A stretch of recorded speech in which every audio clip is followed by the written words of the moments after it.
Hello and welcome to today's installment of The Jungle. Today we're going to be reading pages 28 to 31-ish, I think. Okay, just to recap a little bit, because I know this is getting stretched out over several days, you can always go back and watch the video from the day before again. You don't have to answer the questions again. What's happened is that they finally made it to Chicago, to the stockyards, which is where most of the story is going to take place. The entire reason they came to the United States was because supposedly Jonas had this family friend sort of person who he had heard kind of second and third hand had come to the United States and had become filthy, stinking rich. You know, like that was the American dream, that if you came here and that you worked hard, that you could be extremely successful, and this friend had done just that.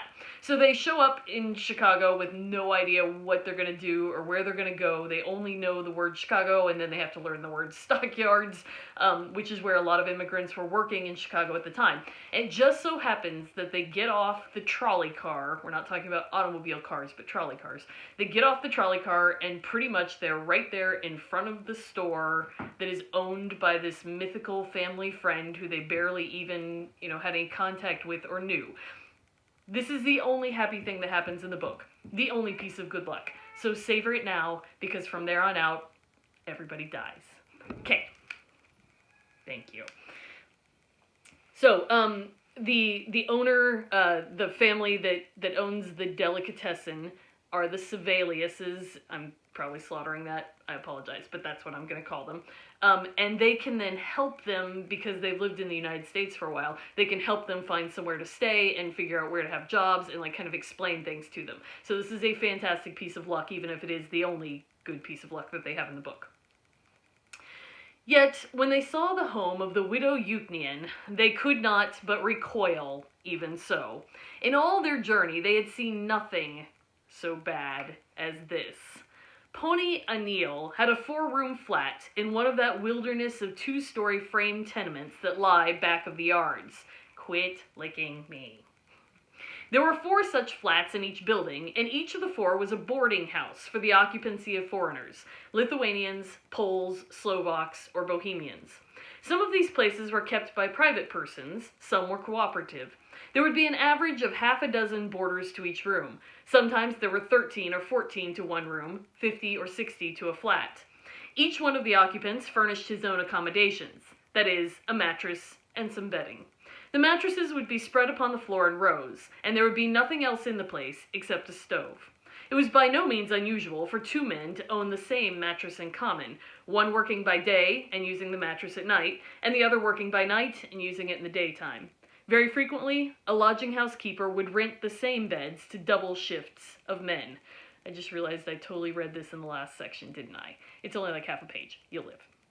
Mrs. Eucnian was a wizened-up little woman with a wrinkled face. Her home was unthinkably filthy. You could not enter by the front door at all, owing to the mattresses, and when you tried to go up the back stairs, you found that she had walled up most of the porch with old boards to make a place to keep her chickens. It was a standing jest of the boarders that Anil cleaned house by letting the chickens loose in the rooms. Undoubtedly, this did keep down the vermin, but it seemed probable, in view of all the circumstances, that the old lady regarded it rather as feeding the chickens than as cleaning the rooms. The truth was that she had definitely given up the idea of cleaning anything under the pressure of an attack of rheumatism, which had kept her doubled up in one corner of her room for over a week, during which time 11 of her boarders, heavily in her debt, had concluded to try their chances of employment in Kansas City. This was July, and the fields were green. One never saw the fields, nor any green thing whatsoever, in Packingtown, but one could go out on the road and hobo it, as the men phrased it, and see the country and have a long rest and an easy time riding on the freight cars. Such was the home to which the new arrivals were welcomed. There was nothing better to be had. They might not do so well by looking further, for Mrs. Eucnian had at least kept one room for herself and her 3 little children, and now offered to share this with the women and the girls of the party. They could get bedding at a second-hand store, she explained, and as they would not need any while the weather was so hot, doubtless they would all sleep on the sidewalk on some nights such as this, as did nearly all of her guests. "Tomorrow," Jurgis said, when they were left alone. "Tomorrow I will get a job, and perhaps Jonas will get one also, and then we can get a place of our own." Later that afternoon, he and Ona went out to take a walk and look about them to see more of this district, which was to be their home. In back of the yards, the dreary two-story frame houses were scattered farther apart, and there were great spaces bare, that seemingly had been overlooked by the great soar of a city as it spread itself over the surface of the prairie. These bare places were grown up with dingy yellow weeds, hiding innumerable tomato cans. Innumerable children played upon them, chasing one another here and there, screaming and fighting. The most uncanny thing about this neighborhood was the number of children. You thought there must be a school that had just let out, and it was only after long acquaintance that you were able to realize that there was no school, but these were just the children of the neighborhood, that there were so many children to a block in Packingtown that nowhere in its streets could a horse and buggy move faster than a walk. It could not move faster anyway on account of the state of the streets. Those through which Jurgis and Ona were walking resembled streets less than they did a miniature topographical map. The roadway was commonly several feet lower than the level of the houses, which were sometimes joined by high boardwalks. There were no pavements. There were mountains and valleys and rivers and gullies and ditches and great hollows full of stinking green water. In these pools the children played and rolled about in the mud of the streets. Here and there one noticed them digging in it, after trophies which they had stumbled on. One wondered about this, as also about the swarms of flies which hung about the scene, literally blackening the air, and the strange, fetid odor which assailed one's nostrils, a ghastly odor of all the dead things of the universe. It impelled the visitor to questions, and then the residents would explain quietly that all this was made land, and that it had been made by using it as a dumping ground for the city garbage. After a few years, the unpleasant effect of this would pass away, it was said, but in the meantime, in hot weather, and especially when it rained, the flies were apt to be annoying. Was it not unhealthful? The stranger would ask, and the residents would answer, perhaps, but there is no telling. Okay, so if you missed that part, they've made this land by digging a giant hole like the size of a city block and down really, really deep as far as they can dig. They fill that hole full of garbage, and then they put a little bit of dirt over the top of it, and then they build houses on top of that. If you don't know much about architecture even, this is a terrible idea for engineering and architecture, because the garbage as it decomposes and settles kind of shifts underneath that dirt, and then the dirt shifts, and pretty soon you don't have solid ground for the house to be on. On top of that, as the people here guess, was that not unhealthful? Duh! 115 ways to get cancer laying right under your house, and your kids are playing in it, and it's in the air, and it's coming up through the ground, and it's in the groundwater. I mean, your house is literally built on a garbage dump. Yes, it's unhealthful, but there aren't any laws about it at this point in time. This is before the Pure Food and Drug Act. This is before any labor reform laws. This is before a lot of government regulation, and there's no law saying that you can't build a giant garbage dump and then put houses on top of it, and just hope for the best. A little way further on, and Jurgis and Ona, staring open-eyed and wondering, came to the place where this made ground was in the process of making.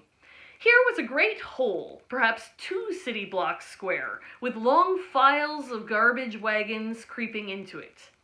The place had an odor for which there are no polite words, and it was sprinkled over with children who raked in it from dawn till dark. Sometimes visitors from the packing houses would wander out to see this dump, and they would stand by and debate as to whether the children were eating the food that they got, or merely collecting it for the chickens at home. Apparently none of them ever went down to find out. Beyond this dump there stood a great brickyard with smoking chimneys. First, they took out the soil from the giant hole to make the bricks, and then they filled the hole up again with garbage, which seemed to Jurgis and Ona a felicitous arrangement characteristic of an enterprising country like America. A little way beyond was another great hole, which they had emptied and not yet filled up. This held water, and all summer it stood there, with the nearby soil draining into it, festering and stewing in the sun. And then, when winter came, somebody cut the ice on it and sold it to the people of the city. This, too, seemed to the newcomers an economical arrangement, for they did not read the newspapers, and their heads were not full of troublesome thoughts about germs. They stood there while the sun went down upon the scene, and the sky in the west turned blood red, and the tops of the houses shone like fire. Jurgis and Ona were not thinking of the sunset, however. Their backs were turned to it, and all their thoughts were of Packingtown, where they could see so plainly in the distance. The line of the buildings stood clear-cut and black against the sky. Here and there, out of the mass, rose the great chimneys, with a river of smoke streaming away to the end of the world. It was a study in colors now, this smoke. In the sunset light, it was black and brown and gray and purple. I love how this guy describes things. Who wants to go to Chicago? No one. But he makes it sound like, through their eyes, it's beautiful. And yet he's using all the right words to tell us this is not beautiful. This is horrible. And yet that's not how they're seeing it. And I love how he does both in this book. All the sordid suggestions of the place were gone. In the twilight, it was a vision of power. To the two who stood watching while the darkness swallowed it up, it seemed a dream of wonder, with its tale of human energy, of things being done, of employment for thousands upon thousands of men, of opportunity and freedom, of life and love and joy. When they came away arm in arm, Jurgis was saying, "Tomorrow, I shall go there and get a job." Thank you.